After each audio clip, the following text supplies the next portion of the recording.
నేను చిన్నప్పుడు కాలేజీలో చదివేటప్పుడు మిమిక్రీ చేస్తుండేవాడిని. నాగేశ్వరరావు గారు ఎలా మాట్లాడతారు, రామారావు గారు ఎలా మాట్లాడతారు, అందరూ మాట్లాడేవాళ్ళు. అది నేను కమల్ హాసన్ వాయిస్ ట్రై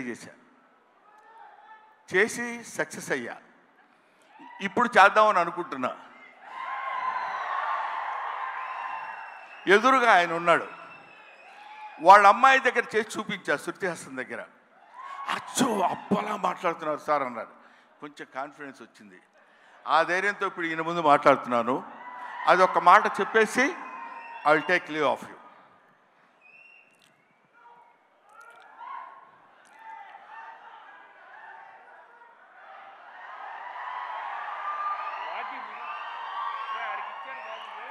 అందరికీ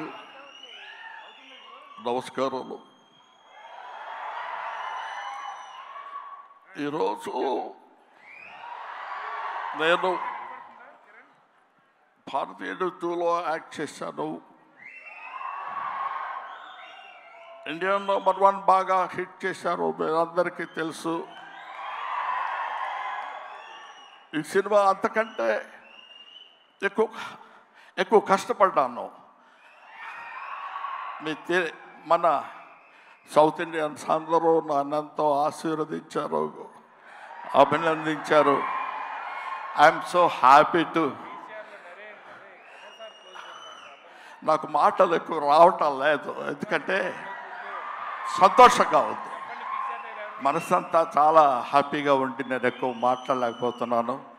కానీ ఈ సినిమాను మీరు అందరూ సక్సెస్ చేస్తే నేను I will be happy. Always your Kamal Haasan. Thank you very much. Kamal Haasan గారు మైక్ ఇచ్చేసి వెళ్ళండి. సారీ బ్రహ్మన్, ఇన్సూరెన్స్ ప్రీమియం కూడా కట్టలేదు ఈ మధ్య. Thank you so much. That was our హాస్య బ్రహ్మానందం గారు. Thank you very much. Kamal Haasan గారిని అలా దింపేశారు. కమల్ హాసన్ గారి ఫంక్షన్లో ఉంటే ఏం మాట్లాడతారో చెప్పేశారు. ఇప్పుడు కమల్ హాసన్ గారి మాటలు మనం విననున్నాము. ఓకే, సో అలాగే ఈరోజు మనతో పాటు ఉన్న మన బ్యూటిఫుల్